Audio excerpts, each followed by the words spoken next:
os 3 homens que viram o trono de Deus.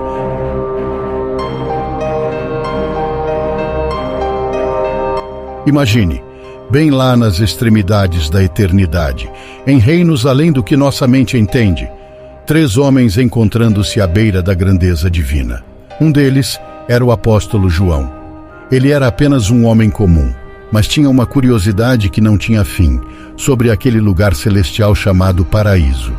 A simples ideia de dar uma espiada na sala onde Deus governa tirava o fôlego dele, acendendo um desejo ardente dentro dele. E quem diria, seu desejo seria realizado. O que João viu a seguir é algo que é escrito nas páginas do livro do Apocalipse, no capítulo 4, versículos 1 a 3. João se viu diante de uma porta brilhante no céu, como se alguém o chamasse para ver além do que os olhos humanos podem perceber.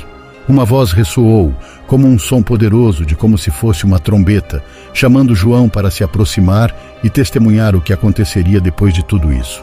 De repente, como num piscar de olhos, João se viu em um lugar que não pertencia a este mundo. Ele olhou em volta e viu algo incrível, um trono majestoso como um trono de rei no centro de tudo, e sentado nesse trono estava alguém que brilhava como uma pedra preciosa. Era como se o trono estivesse cercado por um arco-íris brilhante, com cores vibrantes, como a de uma esmeralda. Mas isso é apenas o começo da história. A pessoa no trono é algo que nem as palavras podem descrever. Era como se o próprio poder e julgamento estivessem ali. As cores que brilhavam ao redor dele eram incríveis, como uma sinfonia de luzes. João viu brilho de jaspe e tons profundos de sardio. Era como se todas as cores se unissem para criar algo divino e indescritível. A visão continua com 24 anciãos, vestidos de branco e com coroas de ouro nas cabeças. Eles estavam sentados em tronos ao redor do grande trono. Relâmpagos e trovões irrompiam do trono, como um sinal de que algo grandioso estava prestes a acontecer. 7 lâmpadas de fogo queimavam intensamente, representando algo chamado os 7 Espíritos de Deus. E na frente do trono havia um mar de vidro, brilhando como cristal puro. E então, em meio a toda essa grandiosidade, a visão nos faz lembrar do significado profundo do trono. É como um símbolo do domínio de Deus, algo que nos mostra a ligação eterna entre os mortais e o mundo celestial.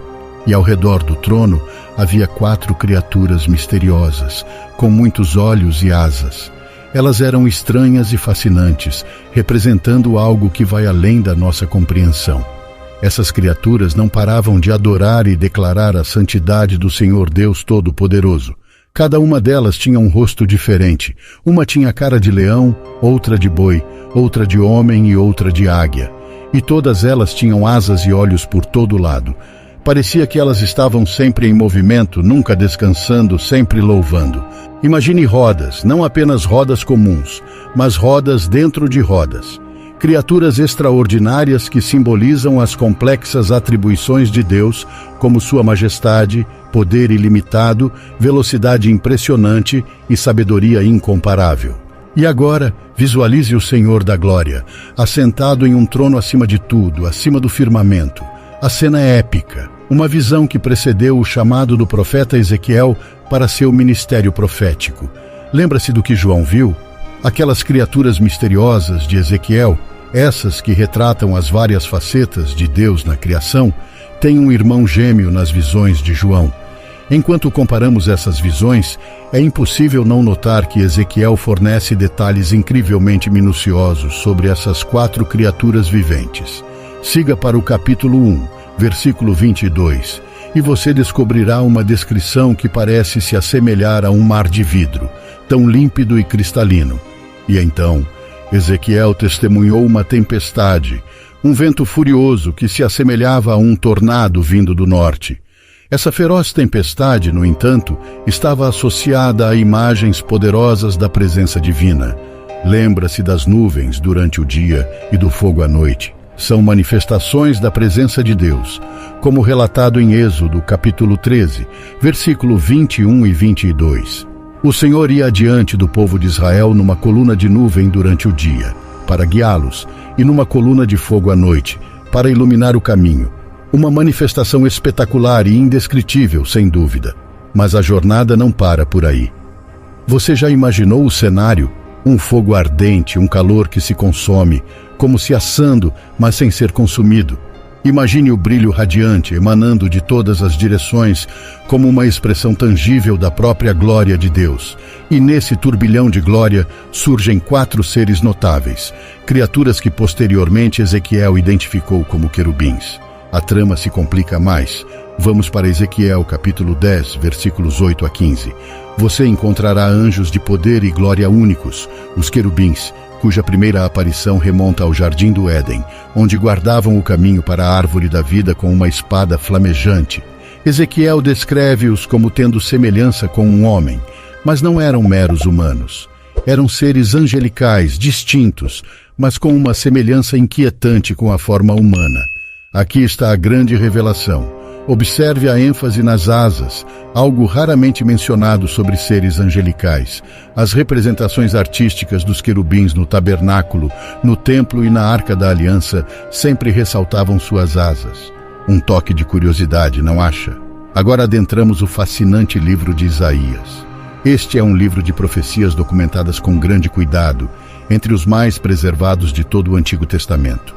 Os manuscritos do Mar Morto trouxeram à luz uma cópia datada de 100 anos antes de Cristo, mais de 1000 anos anterior à próxima cópia mais antiga. Um testemunho impressionante da riqueza desse livro. E então, entramos na época em que Isaías viveu, um tempo tumultuado no reino de Israel. Ele profetizou em Jerusalém, transmitindo as palavras de Deus para os líderes de Jerusalém e Judá. Suas mensagens eram como raios, repreendendo os líderes corruptos por sua rebelião contra Deus e alertando sobre a iminente justiça divina, que viria através das mãos das grandes potências assírias e babilônicas. A reviravolta está à vista, porém suas mensagens não eram apenas de condenação, também havia esperança. E em uma grandiosa visão, Isaías viu Deus no trono, rodeado por criaturas celestiais que clamavam: Santo, Santo, Santo. Uma cena majestosa, e o próprio Isaías sentiu-se perdido e impuro diante de tal santidade. Um dos serafins voou até ele com uma brasa viva, purificando-o para a tarefa difícil de pregar o julgamento iminente. E agora, chegamos à parte emocionante. Essa visão, essa experiência profunda, também é compartilhada por João, o apóstolo. A frase Santo, Santo, Santo ressoa, não apenas nas palavras de Isaías, mas também nas visões de João no livro do Apocalipse. Uma santidade imensa, um mistério que transcende nossa compreensão, uma grandiosidade que nos faz tremer diante de Deus. Então, o que aprendemos com essa história? Em primeiro lugar, Deus está longe de ser inativo, quieto após a criação. Sua soberania é uma constante, e ele exerce sua autoridade de forma impressionante. Em segundo lugar, Deus é imutável, sua santidade eterna e inabalável. Uma constância que nos traz humildade e reverência diante de sua majestade, lembrando-nos da nossa própria insuficiência, a reviravolta final.